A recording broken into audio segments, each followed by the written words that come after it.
Hey guys, my name's Colin and this is my review of the Brooks Caldera 6 after 100 kilometers. Right off the bat, I'll tell you this is one of the most surprising shoes that I've ran in a long time, and surprising in a good way, but we'll get into that in the review, and we will start things off with the fit. So these fit true to size. I'm a size 10.5 in almost all my sneakers.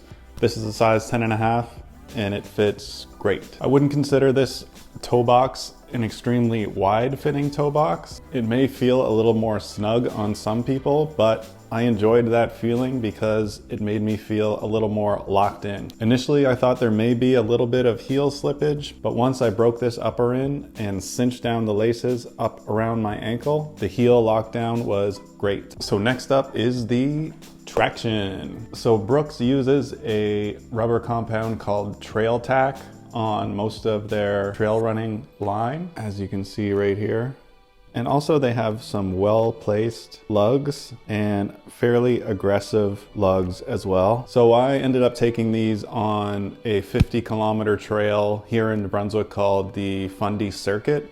And that really puts a sneaker through its paces because you have water crossings, you have rocks and roots, you have a little bit of pavement, you pretty much have every type of terrain that you can imagine. And these handled everything really, really well. I would put these up there with any type of Vibram traction that I've ran in. So traction wise, these are excellent. So next up is the cushion. So here Brooks uses a cushion setup called DNA Loft version 3. They say this is a nitrogen injected midsole, which I don't necessarily know what that means, but I do know that these are incredibly comfortable. It's also a huge fat stack here, so there's no rock plate in this midsole, but there's so much cushion that you wouldn't need one anyway. So this cushion feels super comfortable. It feels very bouncy, and even after 100 kilometers, it still feels great and resilient. It only kind of continued to feel better as I broke the shoe in. It feels a little bit different than, say, a Hoka cushion setup. It's maybe a little more dense, but in no way less comfortable. Pretty much one of the only gripes about this shoe initially was how high the stack feels when you first step into the shoe. Especially here in the heel, as you can see, there's this wide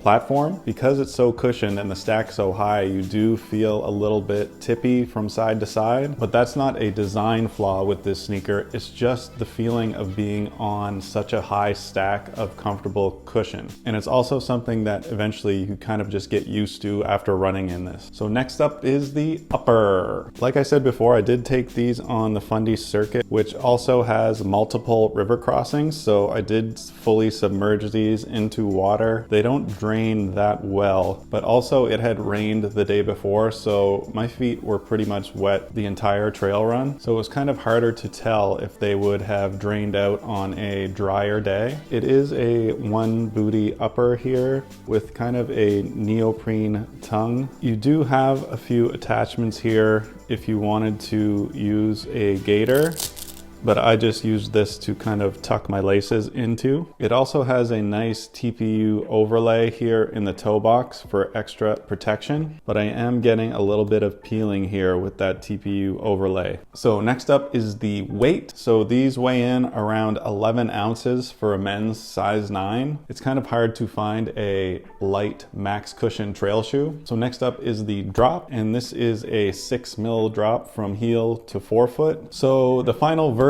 on the Brooks Caldera 6 after 100 kilometers is this is one of the better trail runners I've ran in many years. It's by far the most surprising. I didn't know that I was going to be a Brooks fan. This is my first Brooks shoe. Right from the traction to the cushion to the upper, just to the overall ride of this shoe, it's really performs great. And I can highly recommend this shoe if you're looking for a max cushion option. But that's about it, guys. That's my review of the Brooks Caldera 6. Thanks for watching, and I'll see you guys on the next one.